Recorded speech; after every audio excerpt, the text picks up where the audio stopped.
Gentlemen, thanks so much for being here. Let's begin the debate, and let's start with the issue that voters consistently say is their top concern, the economy.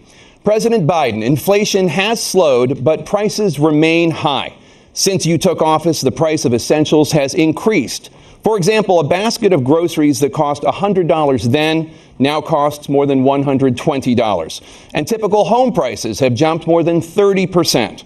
What do you say to voters who feel they are worse off under your presidency than they were under President Trump? We got to take a look at what I was left when I became president and what Mr. Trump left me. We had an economy that was in free fall. The pandemic was so badly handled. Many people were dying. All he said was, it's not that serious. Just inject a little bleach into your arm. You'll be all right. The economy collapsed. There were no jobs. Unemployment rate rose to 15%. It was terrible. And so what we had to do is try to put things back together again. And that's exactly what we began to do. We created 15,000 new jobs. We brought out the position where we have 800,000 new manufacturing jobs.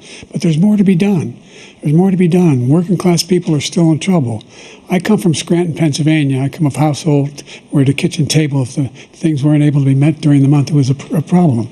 Price of eggs, the price of gas, the price of housing, the price of a whole range of things. That's why I'm working so hard to make sure I deal with those problems. That we're going to make sure that we reduce the price of housing. We're going to make sure we build 2 million new units. We're going to make sure we cap rents so corporate greed can't take over. The combination, what I was left with in corporate greed, is the reason why we're in this problem right now. In addition to that, we're in a situation where if you take a look at all that was done in his administration, he didn't do much at all. By the time he left, things were in chaos, literally chaos.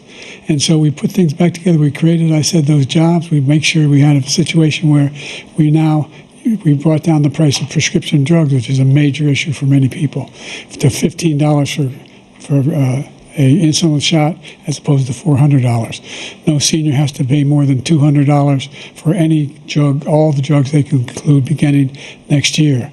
And the situation is and we're going to make that available to everybody, to all Americans. So we're working to bring down the price around the kitchen table, and that's what we're going to get done.